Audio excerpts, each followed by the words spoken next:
Iowa. Complain about the weather all you like, but the simple fact is we love it here. We love the wide open sky, the way anything can grow here, the space we all got used to having long before this whole social distancing thing occurred. We love the land, the great outdoors, and in this time of COVID, more of us are getting out to enjoy it. It seems anywhere you live, whether it's in the city or the suburb, rural Iowa is never more than a 20-minute drive away. And once you get out of town, whether you look to the left or the right, you see a farm. Whether or not someone raises pigs on that farm, chances are they grow their crops using the byproducts of pig farming. Since there are pig farms in every county in Iowa, folks have questions about all those byproducts and how they're managed. Yeah, I'm talking about manure. When I was a kid growing up on an Iowa pig farm, people who lived in town weren't talking about or asking questions about manure. They had a better understanding of its use as fertilizer, probably because many of them grew up on farms. And almost every farm had livestock. Times change. Pig farming has changed with it. And now people have questions. I read once that more people learn about farming from Google than from farmers. So let's change that. Let's ask a farmer.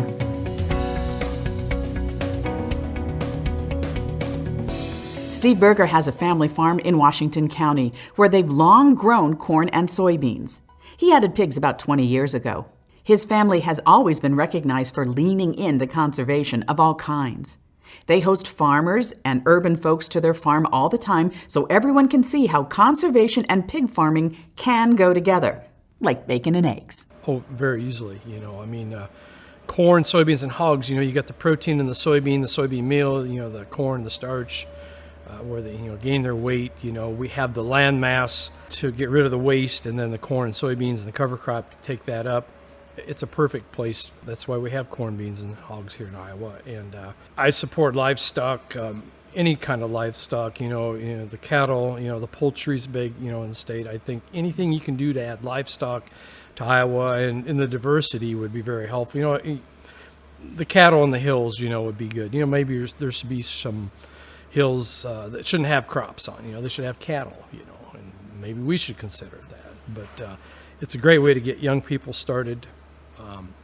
Much easier way. And so if you want the young people to stay around, get involved, you've got to have that livestock piece here. One of the jobs that they're doing there at Iowa State is studying manure.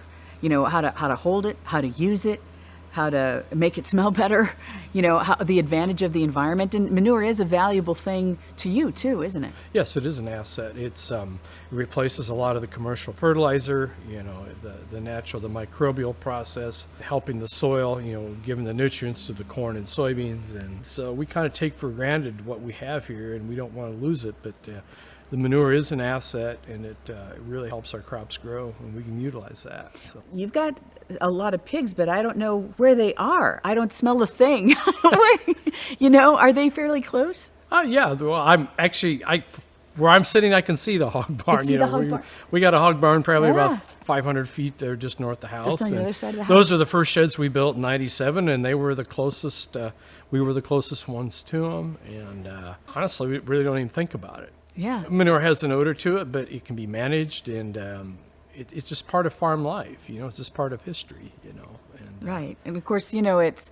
And isn't it just that when you put it on the fields is when it's a little more noticeable for a period of time? There's a period of time it might be stronger, and if you happen to hit a day when it's going to rain and take that down into the soil, or winds blowing away from you, or we've had situations where we'll apply manure with a drag hose. That's where you transport that manure through a hose, maybe up to 2 miles. Well, they'll put a pump in the pits and they'll pump it through the hose, and so you don't see the manure wagons going up and down the road, but they'll have these long hoses. And we were pumping swine manure on into some rye that was maybe 3 foot tall. The neighbor one day asked me, "What are you doing out there?" They didn't even know. Can't smell it, can't no, see they it. weren't even, it's a little out of sight, out of mind. The rye was kind of covering it up, and it just worked out fine. So you'd be smart about it, and it works very well. I think a lot of the hype is just just overblown negativity, you know. And Right. What would be that when it comes to that? What would be your advice to pig farmers out there, and maybe some young folks that are thinking of starting in it? Like you said, livestock is an entry point. What would you advise them when it came to that misunderstanding? the golden rule, you to be respectful of others, and there are places to site, swine facilities or any type of a livestock facility, and just find out what your limitations are, as far as access to properties, well siting, making sure wells, and if you have a choice of places to put hog barns, out of sight, out of mind is, sometimes a good thing. We also have to site these barns strategically, though, for where you're going to haul the manure too, and we try to get them as close as we can to the farms and fields that we're going to haul on, so we don't go up and down the roads, because the county supervisors don't like us wearing the roads out, and so there's, of course, we have the matrix, and we do have our guidelines, with the manure management plans, where we have some of the places we site the barns, and it's the setback rules from streams. And just to let you know here, when it comes to rules, it's not a small list we're talking about. There are more than 250 rules Iowa livestock farmers need to follow today. There are a lot of other factors to consider too. You're bringing feed to these barns, on a weekly basis. You're hauling manure away. You're choring these barns. We go through the Iowa winters, so you want to make sure that you have good access to that barn year-round. And like I said earlier, we're spreading this manure, so we want to make sure these barns are sited to where you want to spread this manure, either on your farm or a neighbor's farm. The odor is a concern too. If you got some spots you think are too close to some public areas that maybe isn't the best, then maybe you shouldn't put a barn there, And if you got neighbors that are going to have a backyard wedding, maybe let them know, or change your plans, Yeah, we talk. We have a good relationship with our neighbors, and we're talking all the time. And if there's a better day to do it, we'll try to choose that day. And if there's a problem, we'll try to work it out. If there's some odor issues, we might just say, hey, look, things might be a little pungent here for half a day or so, but it's going to rain. And in all the years we've had a hog barn, we haven't really had any issues. Nobody's confronted us about it. Well, if more people could see this beautiful spot and talk to you, come to your shed and sit in one of those classes that you're putting on or something about the environment. It's really once they get to know you and once they get to see it, that calms a lot of those fears. I think so. Yeah, just coming out. Anybody's welcome to come out and tag along with us as we do chores.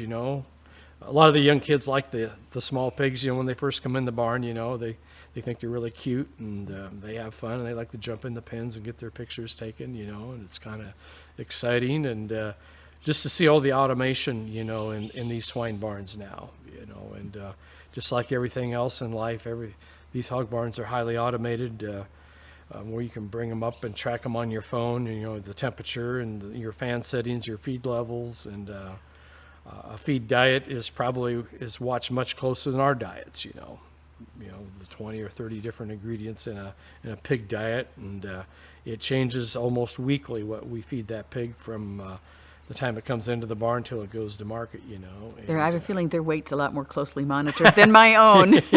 we want a happy pig. I mean, we want that pig to feel, as comfortable as it possibly can from the day it comes in till it leaves, and that it has feed and water and the right temperatures. And days like today, when it gets a little warm, it gets to be a challenge, but we try to keep them as cool as we can.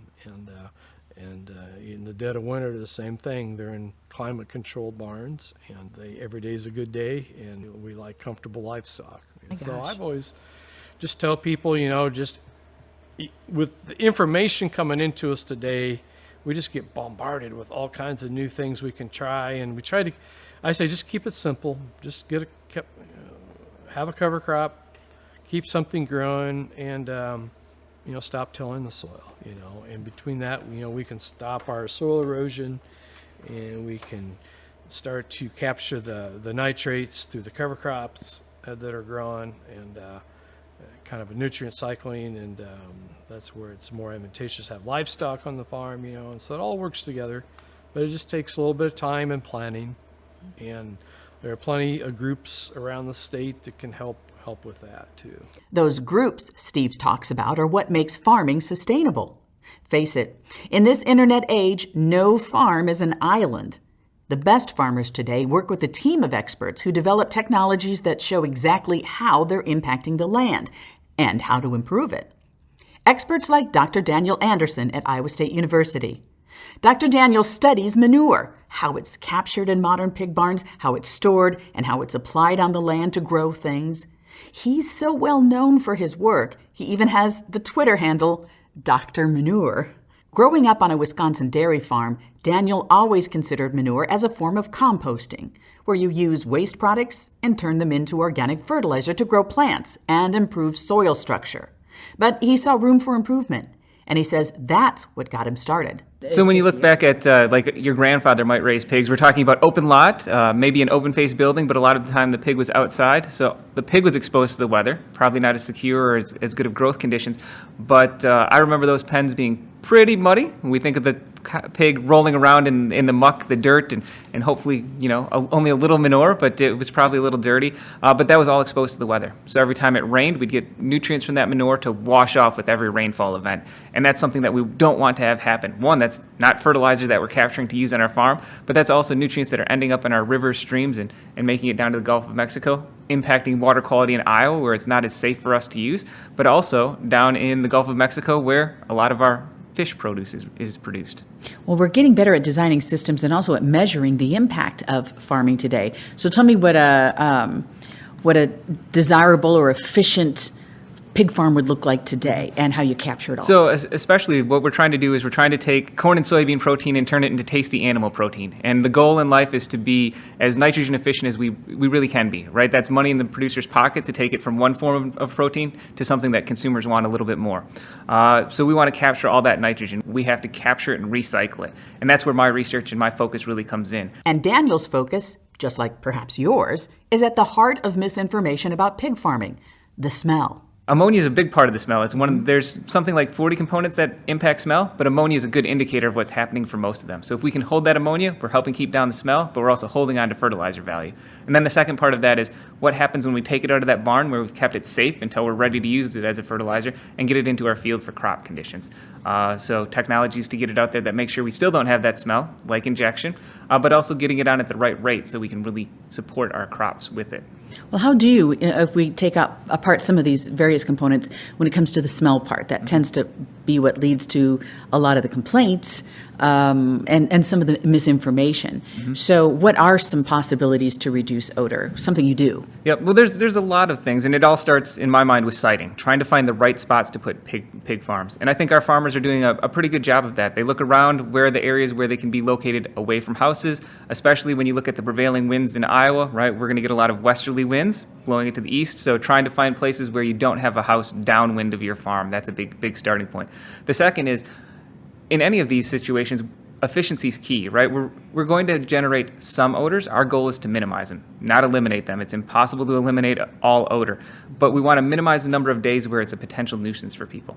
So when you look at manure, when we think back to the olden days when we first started going to confined operations, we were building lots of lagoons, right? Large outdoor storages where it was clearly visible. Since then, we've learned that the amount of ammonia, or the amount of smell you generate, is often proportional to the surface area of your storage. So when we were digging them relatively shallow and having them outside, lots of wind to lift the odorants off the manure, not what we want to have happen, and lots of surface area. So we went to this in-the-barn system where we're minimizing the amount of wind to move that odor out of the manure, and we have a smaller surface area to help keep more of those nutrients in there. We're going to put it in a storage, we're holding it there and letting the bacteria that are naturally in that product eat up the carbon that are in it, help break it down, and help remove some of the instability, some of the potential odorants when we land apply it. So is this whole system better for the pigs as well when it comes to air quality and the folks that are working in the barns? Definitely, as these barns have progressed, we've gotten a lot better at ventilation control, ventilation management, and trying to manage air quality in the barn. We want the pigs to be happy. We want the pigs to be healthy. We want them to eat and grow. Temperature control, especially in the summer, is a major priority, but in the winter, you'll see people controlling for both humidity and air quality in the barn. Fans have gotten better. We've gotten bigger fans. They've gotten more efficient, and that's allowed us to move more air through the barn to make sure the pigs are healthy. We want to take some of the air out of there so that the pigs have a healthy growing environment, but we don't want to be blowing the odorants out. So we're not ventilating necessarily from the manure head space, but we're focusing on animal environment and temperature control for the animals. And you get to see a lot of diversity to it. They're focusing on tunnel ventilation, moving that air through the barn with the mechanical environment. You'll still see some barns that are curtain-sided, right, relying on the natural winds of Iowa to help ventilate our pigs, and both can be appropriate. It's finding the site that works, the type that works for you. If you're in a place where you know you can rely on those winds, natural ventilation can be great. If we happen to be in an area where we get too many calm days, relying on that might not be as effective. But both of them are trying to ventilate the pig space these days where the pigs live rather than the manure, and that's helpful from an odor control. And then we see people doing lots of other technologies, right? You might see things like bioscrubbers on the end of a barn, especially some of these mechanical ventilated barns where the fans are hooked up and we're blowing it, basically all the air that comes out of the barn through a wood chip bed, letting bacteria eat any odorants and capture any dust that are in that coming out.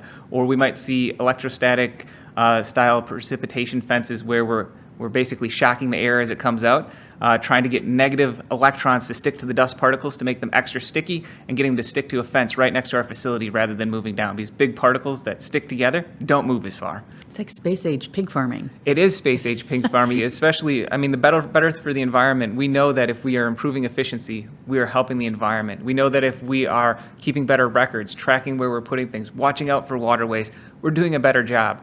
And I think we were doing a lot of those things, but having technology to help us track and show that we're doing it and to make it easier for us to do it are super helpful so that we know it happens correctly every time. Doing it right every time is what Iowans expect. Iowans love pork, sure, but they want to make sure the animal is raised with compassion and that the farmers raising them also have a passion for the land and water. Here in Iowa, a state bordered by 2 navigable rivers with 16 sizable lakes and countless streams, we all care about conservation. And we want to know how Iowa pig farmers embrace the challenge of improving water quality, whether it's about seeking new technologies of better designed barns or adopting better ways to measure and carefully apply manure in ways that both enhance the land and their relationship with their neighbors. So that's where the Coalition to Support Iowa Farmers comes in. The Coalition is a nonprofit, nonpartisan, non-lobbying organization that helps Iowa livestock farmers for free. In this time of COVID, Executive Director Brian Waddingham and I sat down in my backyard on a warm summer day to talk about pig farming in Iowa. With my backyard waterfall trickling in the background, water quality was top of mind, and wanted to find out how they make sure pig farmers take care of it by following the rules.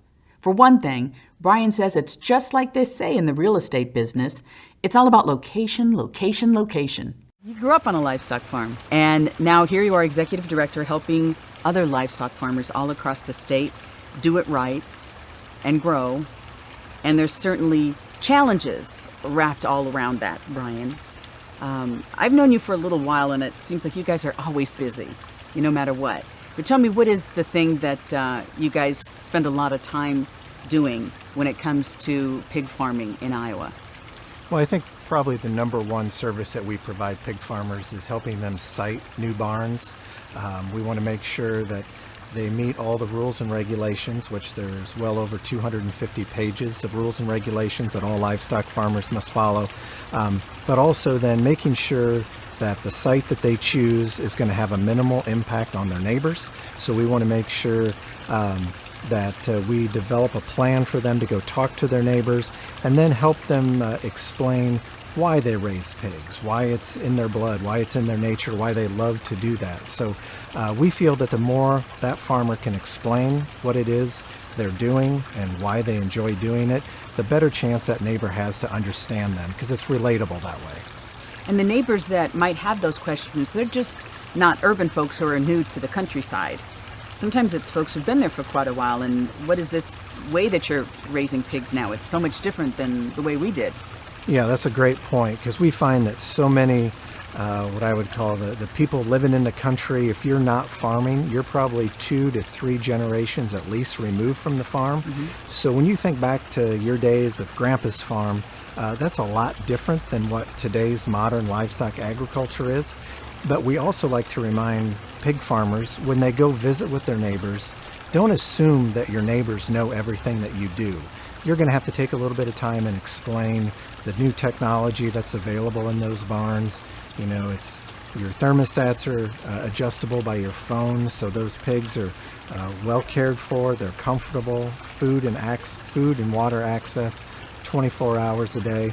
And a lot of times it's cooler in those barns than it is outside, or even, you know, in some people's homes that don't have air conditioning. So that farmer really has to take a little bit of time and explain what it is they do and why they do it today. And that's it's really important today, and something that we see more often than not, that, you know, if you are over a certain size, you're required to have a manure management plan to address the nutrients coming out of your barns. Now, what size is that? It would be anything over 500 animal units. You're going to need a manure management plan, which is about 1,250 head of hogs. Okay. However, we find that a lot of people that are even smaller than that are already stepping up and having that manure management plan because it just makes economic sense. You don't want to be wasting your fertilizer.